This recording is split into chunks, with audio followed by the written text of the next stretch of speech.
Welcome to DAT Podcast, a place for digital age teachers to talk DAT talk about teaching in the 21st century. Here, we welcome all educators, ranging from those who don't know how to right-click to those who could probably build their own computers themselves. With technology now being ubiquitous in our schools, we have no choice but to accept the reality. And nowadays, we're all in this together. We are here to guide you through the world of educational technology and all it has to offer to help you navigate teaching in the digital world we live in. I'm Marcus Stein, Director of Professional Development with AXI Education Solutions, an education technology company in Louisiana. And I'm Dr. Sarah Dempster, an Assistant Professor of Education and EdTech Specialist at a Louisiana Coastal University. Thank you for joining us. Welcome to Episode 3. This episode is all about something we have become very familiar with since COVID, webinars.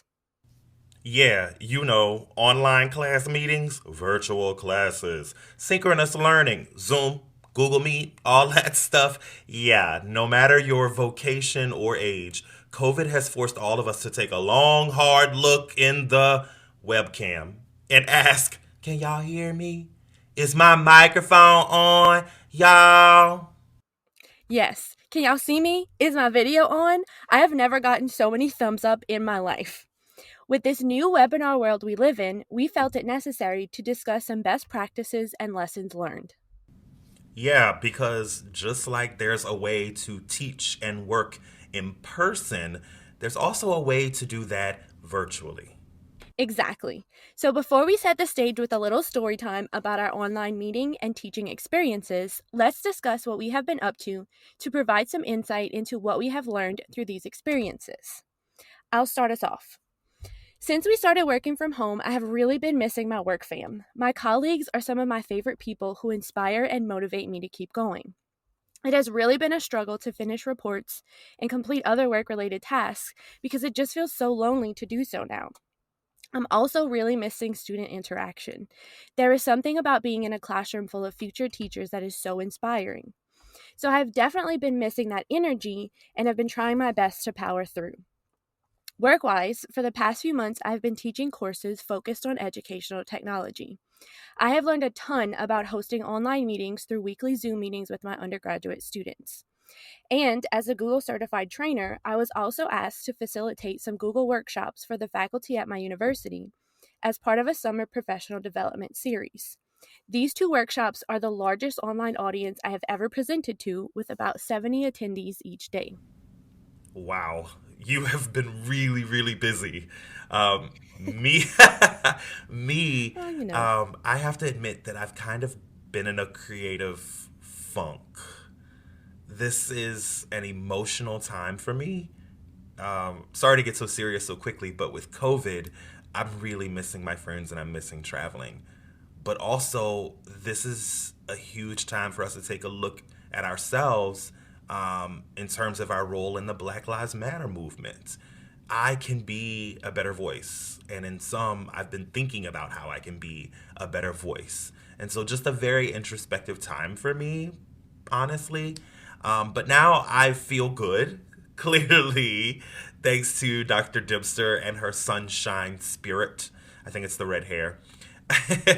And my family and friends and their constant reminders that I am the positive Patty. Like, that is my contribution in all of this. So let's get back to that. Let's get back on track. And I'm ready to talk that talk. So these days, I feel like I'm the emperor of Google Meet. As a Google certified trainer, I have been supporting Google schools with these ever-changing features of Google Meet and Google Classroom, especially. In fact, that automatic Google Drive folder where you save and record like all of your Google Meet recordings. Yeah, I have over 100 videos and chat transcripts saved in that. That's crazy. But with that being said, that's what we've been up to. And I think now it's definitely time to get into story time for this week's episode. I'll start off.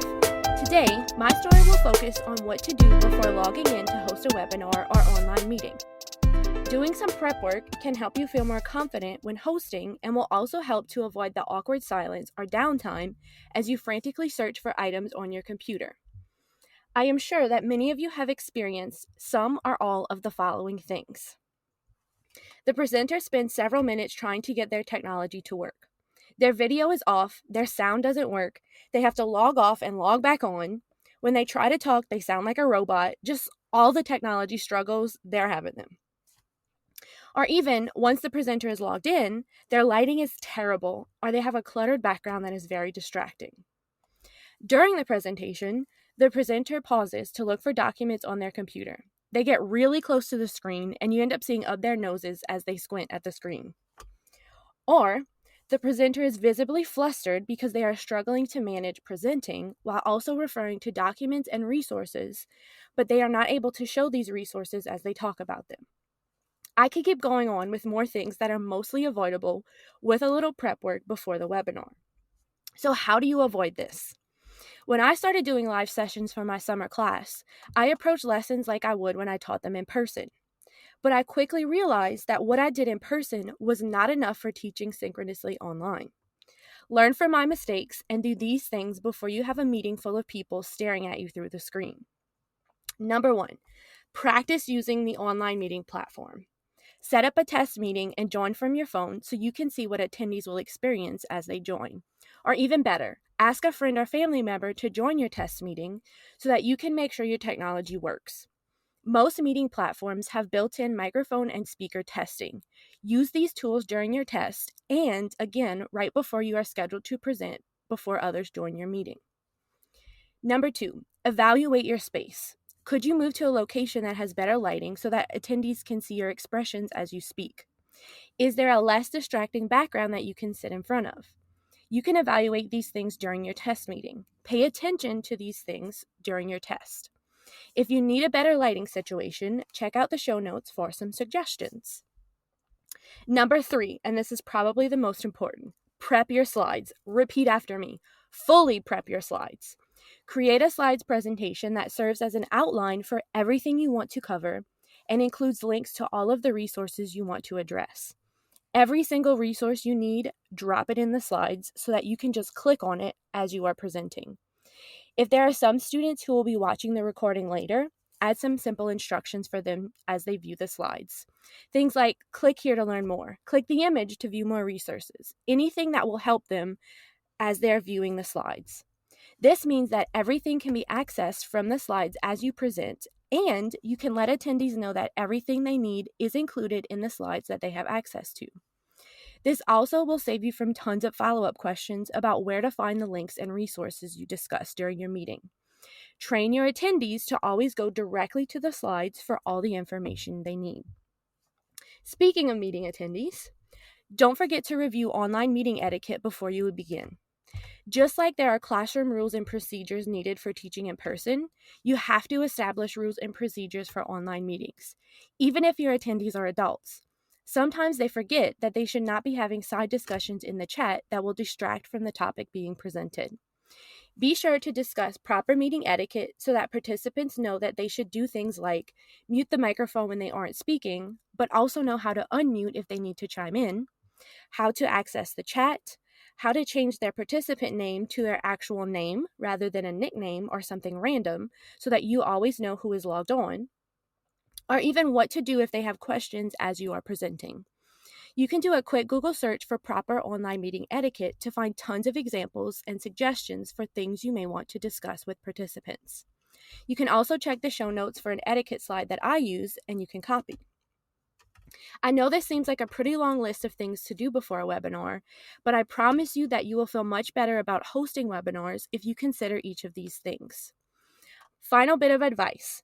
I try to complete the bulk of my slides a few days before I am presenting. I usually finalize the slides the day before and then do a run through and add anything I may have missed.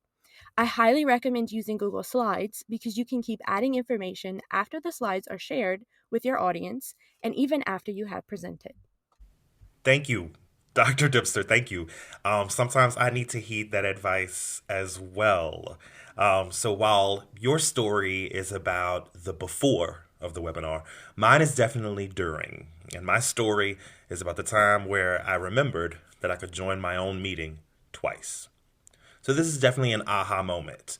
So soon after coronavirus, COVID hit the schools and things closed, many of my teacher friends asked, Marcus, now I know you know what to do, so show me. So I hit the webinars hard. I did Zoom lessons, Microsoft Teams lessons, Google Meet lessons, and even lessons on behalf of software companies. And one day, in the middle of a webinar, I was presenting my screen, showing Google Slides, doing my thing, and a teacher asked, but Marcus, how do you teach the lesson while presenting your screen? And me, being the sassy, quick-witted person I am, immediately responded with, well, use Windows, of course. You can slide your Google Meeting window to the side so you can see the chat and then present in a larger window of your slides or lesson materials. I felt like a genie, magically solving a problem, doing what I do, poof. I even gave myself an internal applause and a hoorah. And before I could move on, the teacher interrupted me with, wait. But when I use windowing, the presentation window is too small. My laptop screen is only 13 inches, so I don't have room to really window. So how can I continue interacting with the call while keeping my presentation full screen? Huh. I wish you could have seen my face. I just made like that awkward smile. Y'all know the meme. And I did a lot of ums. And I told her I would look up a product release calendar to see if there's some update coming that supports this idea. And I would get back to her. So I just continued teaching the whole webinar, but constantly thinking in the back of my mind, how can I interact with my webinar in Google Meeting and present full screen? And towards the end of the call, a friend of mine texted me and boom, that was it. The idea struck me as soon as I heard the text message notification. I can join my own call twice. I can monitor the participation using my phone while presenting the lesson slides full screen on my computer.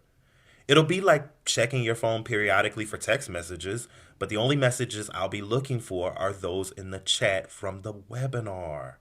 I don't even have to turn the camera or the microphone on my phone. Genius.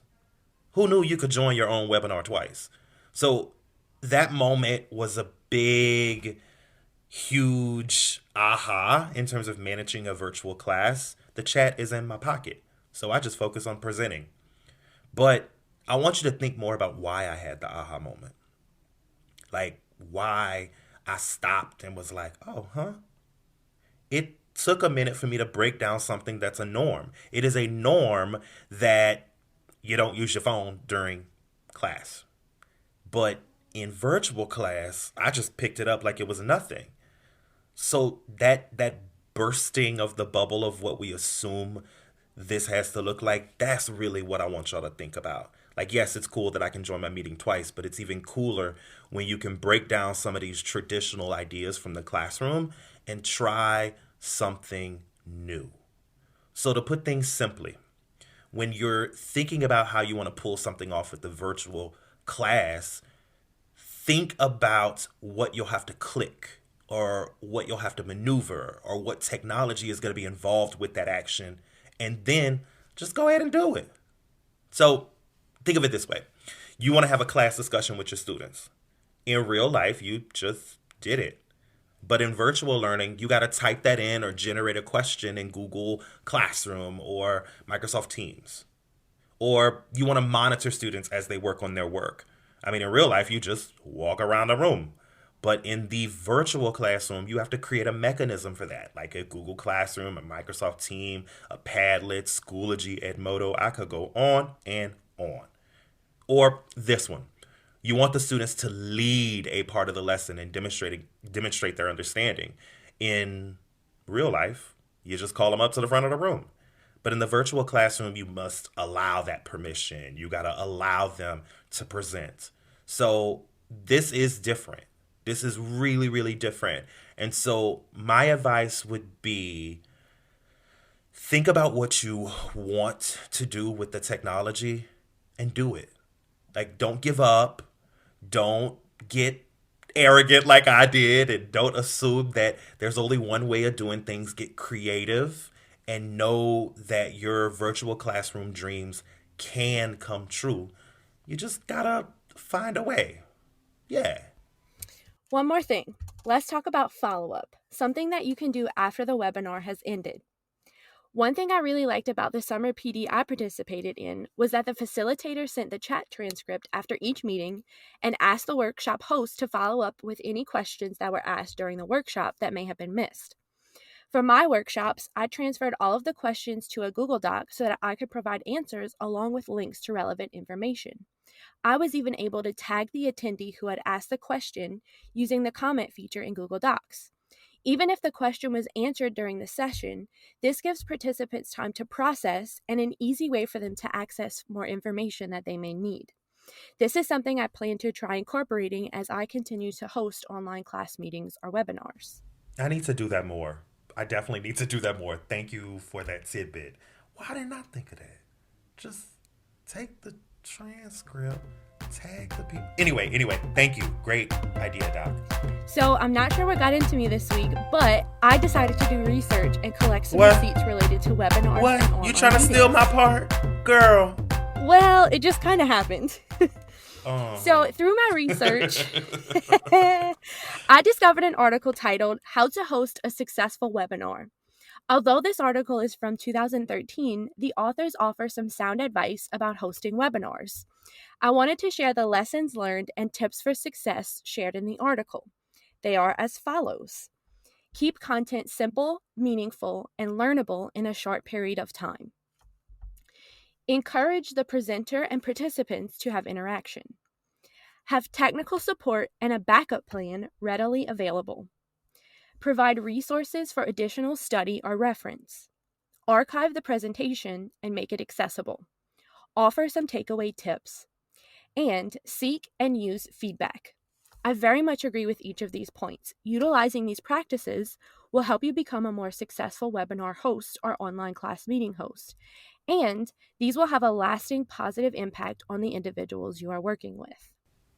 And please, please take that moment and look at the show notes for this episode, because this article really summarizes what Dr. Dempster and I are going for with this conversation. All right. I think one of the most important points she mentioned is that phrase, learnable in a short period of time. I see so many teacher friends planning their lessons and preparing to teach the same duration that they did in person. Y'all don't have to do that. Like, it's not the same. Think about it. If you have a bell ringer or an anticipatory set, you can post that before the virtual meeting so that when you get into virtual class, you're starting off with an engaging discussion. Think about it, y'all. Teach the same lesson, but don't try to squeeze it into the same webinar. Yes, that is really great advice that some people just don't think about as they're preparing lessons to teach virtually. For this section, I also have a podcast recommendation that I want to share. This past week, I was listening to an episode of the Teacher Education podcast focused on online learning. Although this podcast is geared towards teacher education faculty at the university level, most of the discussion was relevant to any setting.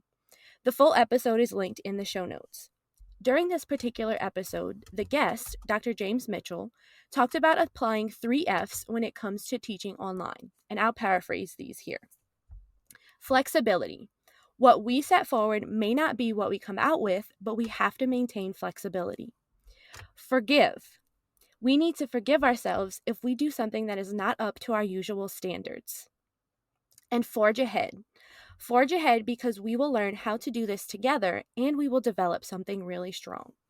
And what I took away from this episode is that we have to remember to be flexible even as things change. Expect the unexpected, adapt, and know that you can overcome obstacles.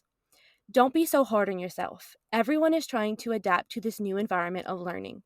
Mistakes mean that you are trying and that you are learning and growing. And finally, don't give up.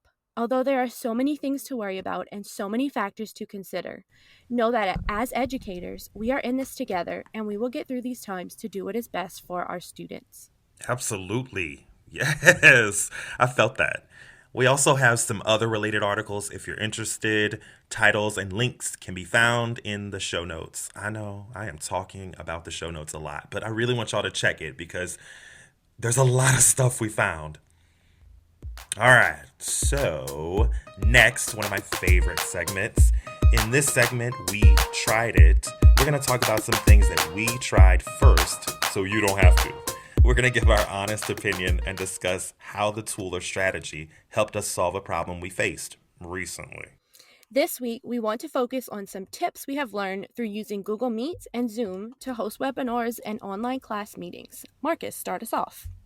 All right, y'all, let's get into it. So, you know that Google Meeting link inside of Google Classroom? Let me tell you what I learned. If you don't know this, first of all, Google Meet is now integrated into Google Classroom. And the way Google says it works is that it's a protected link and the students can't join until the teacher gets there. Well, I've had teachers message me in an uproar because it don't work. It's broken. It's chaos. The students are joining the meeting before them. They kick the teacher out. It is chaos. Well, here's what I learned. There's something else that must be done to make the meeting link work the way Google intended. Your Google administrator must have the student user accounts partitioned into a separate organizational unit that does not allow them to start video calls. Then this will work. So pro tip, if you are using the Google Meet link in Classroom, holler at your Google administrator if anything crazy goes on and the students are joining before you. So, I want to talk about Zoom participant attendee controls and polling. So, during a Zoom meeting, your participants have access to something called attendee controls, and these allow participants to use icons and give you nonverbal feedback as you are presenting. So they can raise their hand to ask a question, answer a yes or no question, let you know if they would like you to go faster or slower, and even give a thumbs up or a thumbs down. Asking participants to utilize these tools is a great way to know how your audience is feeling and make adjustments as you are teaching without actually having to stop your instruction unless necessary. This is also great for those students who do not feel comfortable speaking up in a meeting or typing something in a chat. So you're giving them a voice without asking them to actually speak up during the meeting. Additionally, you can create polls that your audience completes during the meeting. So they can answer multiple choice questions and you see the responses as they come in. These can be completely anonymous or attached to participant names. And after the meeting is over, you can export this data to use as needed. Links to all of this information is in the show notes. I got one. Join audio with your phone. It sounds simple, but it'll save you if the call ever crashes. It's true.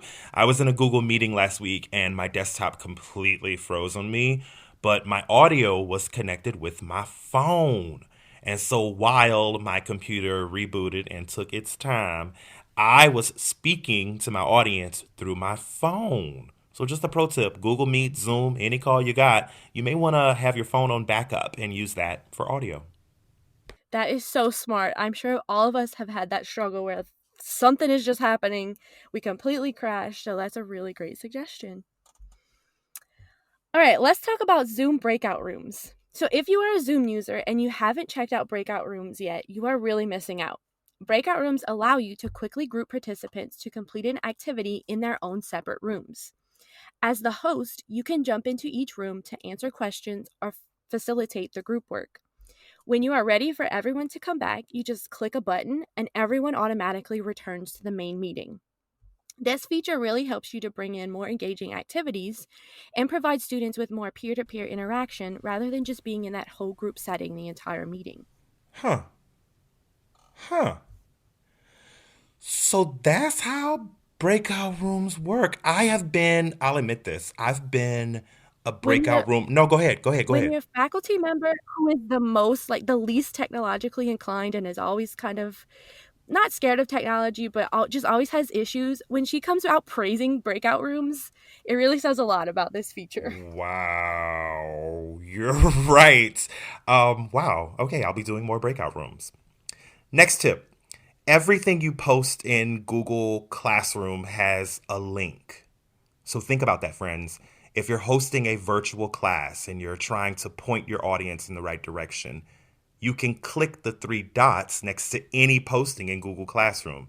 Copy that link, post it into the chat of your virtual class so that everybody goes exactly where you want them to go. Little things. Yes, I agree. This is something I learned to do during my webinars because when you're talking about it, people want to be able to access it right then and there. And dropping it in the chat is just the easiest way to get everyone in the same place at the same time. So I'm going to talk about lighting again because I'm really passionate about lighting because this is a struggle I had as I started doing more and more online meetings and hosting online classes. So if your video is looking super dark during online meetings, just add some lighting. This can be as simple as placing a lamp in front of you just behind your computer. Test this out to determine the best light and location for the light before your next meeting. I have a desk light that I got from Amazon a couple years ago, and it has been perfect for adding more lighting to when I host online meetings.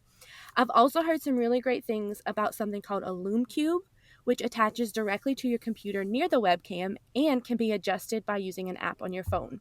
So check the show notes if you're interested in either of these lighting options. Yeah, and to echo that, I gotta admit, I do use the lighting when I'm on a video call. It just helps so your audience sees you the way you really are, and you don't want like crappy lighting to ruin your good visage as well as the content you're trying to show. So there is value to good lighting. So thank you. All right, friends, let's take things home. This week's positive moment that we're going to share before we go is inspired by a TED Talk by Chimamanda Ngozi Adichie, and it's entitled The Danger of a Single Story. And it's all about how we get our impressions of things. And oftentimes we get our impressions of things from a single story. We don't know much, so we're just going on based upon what we know. And so this positive moment is about that. The next time you get irritated with this technology or irritated with a student or irritated about the way this time in education is going, find another story. Find somebody's story. You want to learn more about how to reach diverse learners? Learn from some diverse learners. You want to know why students value Dr. Dempster's class or why students value my class? Learn more about us. And the more stories you learn and keep in your brain, the more empathetic and at peace you're going to become in your virtual classroom and in your in-person classroom. So the next time you're irritated by a kid, a parent, a coworker, learn more about that person and their story, and that'll make your application and your working with that person or that tool or that way or that strategy, it'll make that more peaceful and smoother for you. So, yeah, do that. On that positive note, we have reached the end of episode 3. Be sure to check out the show notes for tons of links and information about everything we talked about in this episode. You can also find us on Facebook, Instagram, Twitter, and YouTube. Links and usernames are in the show notes. Leave us a like, comment, tweet, or love at any time. And thank y'all so much for tuning in. We really, really hope you'll come back next time. Like, please come back. Bye, guys. Bye.